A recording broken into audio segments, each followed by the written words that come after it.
તો કેમ છો ખેડૂત મિત્રો? બધા મજામાં છો? બધાને આપણા રૂટીન જય શ્રી કૃષ્ણ. તો અત્યારે ચોમાસું ચાલી રહ્યું છે અને શ્રાવણ મહિનો પૂરો થવાની ગાળે છે, પણ બધા ખેડૂત મિત્રોને પ્રશ્ન હોય કે હવે મારે ભીંડો સોંપવો છે તો કઈ વેરાયટી સોંપવી.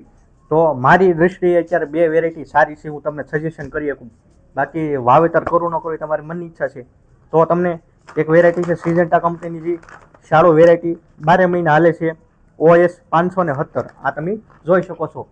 નાની સિંગની ક્વોલિટી કેવી થાય છે એ પણ હું તમને આગળના સ્લાઇડમાં બતાવીશ. તમે જોઈ શકો છો, તમને બતાવીશ કઈ રીતની સિંગની ક્વોલિટી થાય, છોડવો કઈ રીતે. હવે એમ થાય કે આ તો થઈ, બીજો કોઈ ઓપ્શન આપો તો આપણી પાસે પિરામિડ કંપનીનું આ જેનિફર આવે છે. આ પણ એક સારી વેરાયટી છે, આ શાળુ સિઝનમાં હાલે છે. બંને વેરાયટી અત્યારે તમારે સોંપવો હોય તો આંખું વિસીન કરી શકો છો. બેસ્ટ વેરાયટી છે બંને અત્યારે.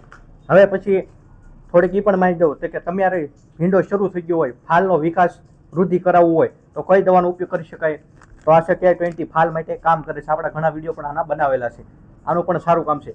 બીજો મુદ્દો તમારો એ આવે, આપણે કોઈ પણ વસ્તુ ખોરાક જોઈએ, ખોરાક માટે તમે ભીંડો બનાવો રેડી શરૂ થઈ જાય પછી ડ્રીપ પ્લસનો ઉપયોગ કરવાની અંદર પોટાશ, કેલ્શિયમ, બોરોન, ઝીંક ઘણા પોષક તત્વો આવે છે. તો મેં મારી રીતે બધી માહિતી આપી દીધી.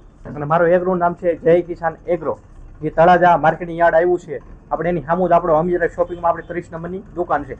તો એડ્રેસ સાથે તમને માહિતી આપી છે. આને લગતા બીજા કોઈ પ્રશ્ન હોય તો આપણો નીચે મોબાઈલ નંબર આવે છે, તમે એની ટાઈમ ફોન કરી શકો છો. તો કાલે ફરીથી એક નવી માહિતી અને નવી કોઈ અલગ માહિતી આપશું.